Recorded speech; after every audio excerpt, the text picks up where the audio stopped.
Dans le cadre du projet Enseignement et encadrement à distance, le groupe scolaire Taïba Elite déploie tous ses efforts et met en place tous les moyens nécessaires pour réussir cette nouvelle méthode de travail.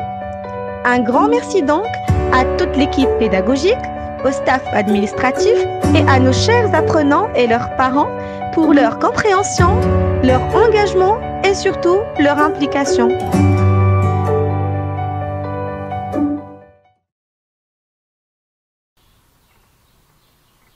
Bonjour mes chers élèves, aujourd'hui notre troisième séance de lecture, toujours le même texte, c'était un loup si bête. Alors pendant cette séance on va expliquer le texte. Alors on commence par le premier, c'était un loup si bête. Alors quand on observe le titre, alors le loup, on a déjà vu sur l'image, le loup c'est un animal, bête c'est le mot qu'on va comprendre à la fin de l'explication. Alors on commence par le texte. Alors là, il avait très faim. Donc ce loup, le loup avait très faim, ça veut dire que ça fait longtemps qu'il n'a pas mangé. Et il partit chercher quelque chose à manger. Chemin faisant, le chemin c'est la route. Chemin faisant, il rencontra une chèvre. Le loup s'arrêta et lui dit: chèvre, chèvre, je vais te manger. Donc là, le loup veut manger la chèvre. Et la chèvre répondit: mais ne vois-tu donc pas, bon loup, que je suis maigre comme un clou? Alors, quelqu'un qui est maigre comme un clou, c'est quelqu'un, le clou, on sait que le clou, c'est une pièce métallique qui sert à fixer deux objets l'un à l'autre. Donc, c'est ça ce qu'on veut dire un clou. Donc, par exemple, pour fixer la table, donc on a mis des clous. Ou bien pour fixer des chaises, on a mis des clous. Donc là, la chèvre, il disait qu'il est maigre comme un clou. Ça veut dire qu'il est toute petite, il n'est pas grosse. Alors, tu n'y songes pas. Tu n'y songes pas. Alors, songe, c'est rêve. Attends plutôt que je fasse un saut, il va sauter jusqu'à la maison et je te ramènerai un de mes chevreaux. Alors le chevreau, c'est le petit de la chèvre. Il voulait lui ramener un de ses enfants. Cela fera bien mieux ton affaire. Le loup accepta et la chèvre s'enfuit. Alors s'enfuir, ça veut dire il est parti et il n'est pas retourné. Il attendait longtemps, puis perdant patience, il reprit son chemin. Alors, ça veut dire qu'il ne peut pas, il sait que la chèvre ne revient pas, il a continué son chemin. Et voilà qu'il rencontra un mouton. Le loup en fut tout content, donc il est content, et il lui cria: où cours-tu donc, mouton? Arrête-toi, je vais te manger. Et le mouton répondit: ne pourrais-tu choisir quelqu'un d'autre pour ton repas? Ne sais-tu pas que je suis le meilleur danseur du monde? Alors là, le mouton, il lui a répondu comment? Il lui a dit que c'est lui le meilleur danseur du monde. Il serait vraiment dommage que je périsse. Alors, périsse, ça veut dire mourir ou bien disparaître. Donc, si le loup va manger le mouton, il va disparaître et aussi mourir. Tu sais réellement danser? S'étonna le loup. Donc le loup s'étonne. Et comme donc Seigneur, comment donc Seigneur loup? Je vais te le prouver. Il va lui montrer. Prouver, ça veut dire lui montrer. À l'instant, répondit le mouton. Et il se mit à tournoyer, ça veut dire faire des tours.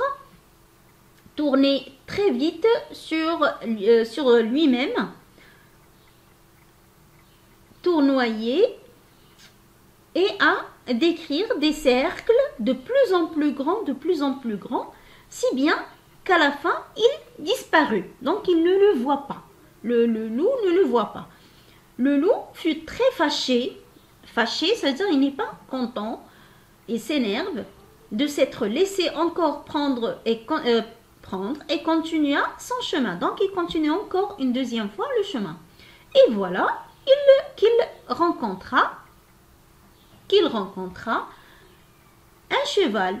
Donc le loup courut à lui et lui dit, cheval, je te mange sur le champ. Donc cette fois-ci, il ne veut pas perdre une troisième fois. Donc il lui a demandé qu'il va lui manger.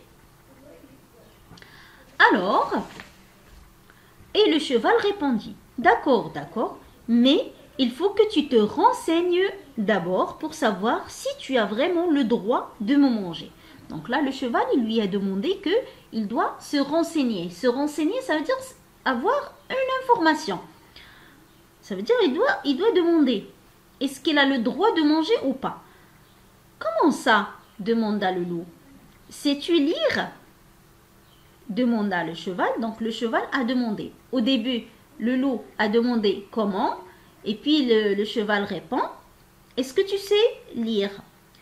Le loup répond encore, mais bien sûr, ça veut dire il sait lire. Alors, dit le cheval, c'est très simple, passe derrière moi et tu verras un écriteau sur lequel il est écrit si tu as le droit de me manger ou non. Alors, le cheval, il lui a demandé de retourner derrière lui et regarde un écriteau. Ça veut dire une écriture qui est écrite sur le derrière du cheval. Le loup passa donc derrière le cheval, qu'il lui décocha. Alors, vous avez l'explication de décocha, ça veut dire lancer. Un tel coup de pied, le coup de pied, ça veut dire il lui a frappé avec le pied sur la tête, qu'il en resta étourdi pour le restant de sa vie. Donc, quand il lui a tapé avec les pieds sur la tête, le loup est tombé et est resté étourdi pendant le reste de sa vie. Donc, voilà l'explication du texte. Alors, donc, là, quand j'ai expliqué le texte, alors vous allez écouter une deuxième fois l'explication. D'accord? On essaye de savoir qu'est-ce que ça veut dire le mot bête qu'on a dans le titre. C'était un loup si bête. Donc, si vous avez bien compris ce que veut dire cette histoire, la séance prochaine, vous allez me dire qu'est-ce que ça veut dire le mot bête. Et bien sûr, en même temps, on va essayer de réfléchir sur les questions. Quels animaux le loup rencontre-t-il? Qu'est-ce qu'il veut faire toutes les fois? Est-ce qu'il réussit? Explique la ruse de chaque animal. Donc, on va répondre à la question 1, 2 et 3. Et ensuite, on va savoir qu'est-ce que ça veut dire le mot bête selon l'histoire. Je vous souhaite une excellente journée. À très bientôt à la séance prochaine. Merci.